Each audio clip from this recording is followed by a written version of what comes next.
तो जी हाँ मेरे प्यारे प्यारे बच्चों और मेरे फ्री फायर लवर्स, आपको यहाँ पे वो वीडियो आ चुका है जिसका आपको बेसब्री से इंतजार रहता है। त्रैमासिक आकलन सत्र 2022-23 का आपका यहाँ पे कक्षा 6 का विषय आपका सामाजिक विज्ञान का कल का पेपर। और अभी तो रुको, क्लाइमैक्स अभी बाकी। और यदि आपने ये पूरा पेपर कर लिया तो आपका यहाँ पे आप कल के पेपर में धमाल मचाओगे। ये आपका यहाँ पे 100% आपका रियल पेपर है। और यकीन मानो छात्रों, यदि आपने पूरा पेपर कर लिया तो यहाँ आपको 80 में से 80 लाने से कोई नहीं रोक पाएगा। एक एक क्वेश्चन शुरू से लेकर अंत तक देख लेना और यहाँ पे धमाल मचा देना। देखिए समय आपको 3 घंटा, विषय सामाजिक विज्ञान, माध्यम हिंदी रहेगा, पूर्णांक आपका 80 नंबर रहेगा। परीक्षार्थी का यहाँ पे नाम भरिए और यहाँ पे आपका साला का नाम और यहाँ पे आपको कुछ निर्देश दिए गए हैं। सभी प्रश्न को करना आपका अनिवार्य है। और यहाँ पे देखिए पहला क्वेश्चन आपका स्टार्ट होता है आपका बहुविकल्पी क्वेश्चन। ठीक है, तो पहला क्वेश्चन देखिए आपको, यदि ग्राम पंचायत में 12 आपके पंच हैं तो महिलाओं के लिए कितने पद आपके आरक्षित होते हैं। आपका 2 नंबर का क्वेश्चन है। तो क्या आपका देखिए, अब बताएं, आपके सीजी की बात कर रहा है। छत्तीसगढ़ में आपको यहाँ पे 12 पंच है तो आपका 50% आपका महिलाओं के लिए आरक्षित है। तो आपका 12 पंच जब आपका 50% क्या हो जाएगा, उसका आधा होगा। तो उसका आधा कितना हो जाएगा आपका यहाँ पे आपको आंसर, आपको 6 पद करना है, आपको 2 नंबर। ठीक है, चलिए इसके बाद दूसरा नंबर, छत्तीसगढ़ राज्य केरल राज्य से क्या क्या वस्तुएं मंगाता है। तो छत्तीसगढ़ से आपका जो केरल है वह केरल से क्या मंगाता है, आपका नारियल मंगाता है, साथ में आपका यहाँ पे आपका मसाले। आंसर कर देना नारियल और मसाले। पेट्रोल डीजल नहीं होगा, ऊनी वस्त्र फल नहीं होगा, चाय शक्कर भी नहीं होगा। क्वेश्चन तीसरा, नंदवंश के शासक धनानंद को हराकर मौर्य वंश की स्थापना करने वाले शासक कौन थे। क्या आपके बिंबिसार थे, अशोक था, बिंदुसार था या फिर चंद्रगुप्त मौर्य था। ठीक है, आपको आंसर यहाँ पे 2 नंबर चंद्रगुप्त आपको मौर्य करना है। ठीक है, कर दीजिए, यहाँ पे आंसर आपका हो गया 2 नंबर का। इसके बाद चलते हैं आपके यहाँ पे नेक्स्ट क्वेश्चन। क्वेश्चन आपका चौथा, पूर्व वैदिक काल के प्रमुख आपके देवता कौन कौन से हैं। तो क्या आपके इंद्र हैं, अग्नि है, वरुण है, आपका विष्णु है। ठीक है, इनमें से कौन नहीं है। देखिए आपका विष्णु यहाँ पे आपको यहाँ पे वैदिक काल के नहीं है, इसलिए आपका फर्स्ट, दूसरा और तीसरा ये एकदम सही है। जिसमें फर्स्ट, दूसरा, तीसरा लगा होगा वही आंसर सही है। देखिए 1 2 3 आपका ये वाला आंसर यहाँ पे आपका करेक्ट हो जाएगा। इसके बाद क्वेश्चन 5वां देखिए, पृथ्वी को अपने अक्ष पर घूमना कहलाता है, क्या कहलाता है, परिक्रमण कहलाता है। तो जी आपका गलत होगा। ठीक है, कंपन आपका नहीं होगा, ना तो आपका दोलन होगा। आंसर क्या हो जाएगा आपका यहाँ पे घूर्णन। घूर्णन मतलब आपका एक जगह पर घूमना। इसके बाद क्वेश्चन 6, आंतरिक ग्रहों का आपको सही क्रम क्या होगा। बुध शुक्र पृथ्वी शनि, बुध शुक्र पृथ्वी मंगल। ठीक है, या फिर शुक्र शनि, इसके बाद आपका मंगल बृहस्पति, बुध पृथ्वी बृहस्पति मंगल। आपको आंसर होगा, देखिए आपका आंतरिक ग्रह मतलब आपका शुरू से स्टार्ट से, तो पहले आपका बुध होता है, फिर आप जो अंदर साइड होते हैं सूर्य के पास, और बुध के बाद आपका शुक्र होता है, शुक्र के बाद पृथ्वी, और पृथ्वी के बाद आपका मंगल होता है। इसे लाल ग्रह भी बोलते हैं। क्वेश्चन देखिए 7वां, अति लघुत्तरी क्वेश्चन आपको करना है। यहाँ पे निम्नलिखित के आपको एक एक आपका उदाहरण देना है। ग्रह कौन सा है देखिए, तो बुध शुक्र पृथ्वी मंगल, कोई भी आप यहाँ पे ग्रह लिख सकते हैं इसमें, तो बुध लिख दीजिए। और इसके बाद देखिए उपग्रह की बात कर रहा है तो पृथ्वी का आपका उपग्रह आपका चंद्रमा हो जाएगा। 4 नंबर क्वेश्चन, 4 करने हैं। तारा कौन सा आपका यहाँ पे, तारा एक आपका यहाँ पे आप चाहो तो यहाँ पे साइरस लिख लीजिए। क्या लिखिए, आपका एक चमकीला साइरस आपका यहाँ पे ये तारा है, या फिर आप चाहो तो प्रोक्सिमा सेंचुरी आपके तारे के नाम है। आप इनमें से कोई भी लिख सकते हैं। ठीक है, चलिए लिख लीजिए। और इसके अलावा आप यहाँ पे चाहो तो फोबोस और डिबोस आप ये भी लिख सकते हो, क्योंकि ये भी आपके यहाँ पे मंगल ग्रह के आपके एक उपग्रह हैं। ठीक है, आप कर लीजिए।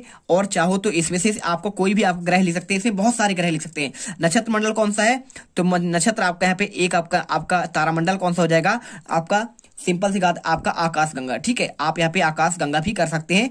आप चाहो तो आप ये क्वेश्चन कर लो, आप अच्छे से करना। इसके बाद क्वेश्चन आपका यहाँ पे, छूत ग्रह किसे कहते हैं। उत्तर में लिखना है, छूत ग्रह आपका यहाँ पे अवांतर ग्रह, पथरीले और धातुओं के ऐसे पिंड जो सूर्य की परिक्रमा करते हुए लेकिन इतने लघु होते हैं कि इन्हें ग्रह की श्रेणी में नहीं रखा जाता है, इन्हें लघु ग्रह फिर छूत ग्रह कहते हैं। चलिए वीडियो अच्छी लगे वीडियो को लाइक करिए। इसके बाद क्वेश्चन आता है आपका यहाँ पे देखिए, क्वेश्चन आपका 9वां, तो 9वां क्वेश्चन, आदिमानव और वर्तमान मानव के जीवन में क्या अंतर है। कोई आपको 4 अंतर आपको यहाँ पे लिखना है। देखिए आदिमानव और वर्तमान मानव, तो आपको देखिए आदिमानव कैसे थे, आपके बंदर के समान थे, और आधुनिक मानव आपका ये हो जाएगा। तो ये वृक्षाश्रयी होते हैं अर्थात पेड़ों में रहते हैं, और ये क्या है, मानव स्थलवासी है। ये कपाल गुहा का आयतन फिर 400 से 500 आपका सीसी होता है, और इनमें कपाल गुहा आयतन 1450 आपका सीसी होता है। ठीक है, इसके बाद देखिए आपका ये प्रोगेस्थस आपका श्रेणी कहलाते हैं, ये आर्गो स्नेक। ठीक है, और ये चतुष्पादधारी होते हैं। ठीक है, जैसे बंदर को देखो आपको 4 पैर होते हैं, और हम लोग क्या है, मनुष्य यहाँ पे द्विपदधारी होता है।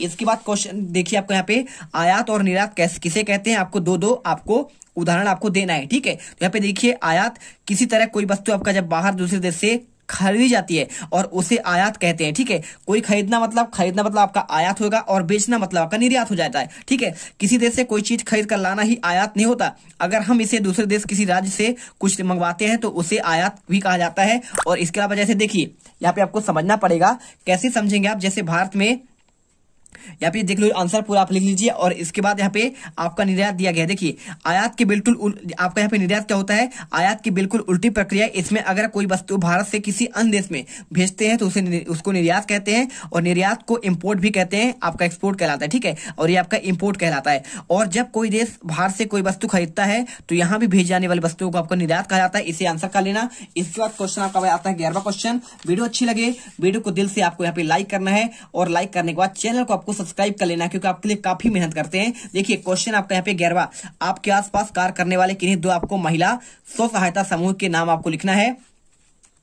देखिए नाम क्या लिखना है आपको, लक्ष्मी प्रेरणा साहू लिखना है और दुर्गा प्रेरणा साहू। कार्य क्या है, गरीब लोगों को आपके बीच नेतृत्व की क्षमता का विकास करना, स्कूल शिक्षा में योगदान करना, पोषण में सुधार करना और साथ में आपको यहाँ पे जन्म दर आपको नियंत्रण करना। साथ में कई स्वयं समूह द्वारा नाबार्ड की सेल्फ हेल्प ग्रुप के बैंक लीकेज कार्यक्रम की आपका बचत बैंक उधार देते हैं और इस मॉडल की सेवाओं को गरीब जनसंख्या तक पहुंचाने का कार्य किया जाता है। इसके बाद आपका लघुत्तरी क्वेश्चन आता है आपका 6 नंबर का। देखिए भारत के नक्शे में आपको दर्शाना है कौन कौन सा गंगा नदी, यमुना नदी, सिंधु नदी, नर्मदा नदी और महानदी और गोदावरी नदी। ठीक है, आप दर्शा दीजिए। देखिए मैं आपको बताता हूं, यहाँ पे आपका हो जाएगा सिंधु नदी। ठीक है, आपको इस वाली जगह पे आपको यहाँ पे सिंधु नदी आपको लिखना है और यहाँ पे आपको लिखना है कौन सा, यहाँ पे आपको यमुना और यहाँ पे आपका गंगा लिखना है और यहाँ पे आपका नर्मदा नदी आएगा और इसके साथ आपको यहाँ पे महानदी और यहाँ आपका कौन सा आ जाएगा, यहाँ पे गोदावरी। और इसके अलावा देखिए आपको यहाँ पे सारे आपके हो चुके हैं, पूरे 6 के 6 आपके हो गए। ठीक है, तो आपको तुम लोग गलती से अगर नए हो तो सब्सक्राइब करो, वो जो लाल वाला बटन है उस पर अपने जीजा जी फेंक के मारो या फूफा जी, मुझे नहीं पता, बस क्लिक हो जाना चाहिए। अब मैं भी जा रहा हूं, मुझे मुठिया पेलने जाना है। बाय।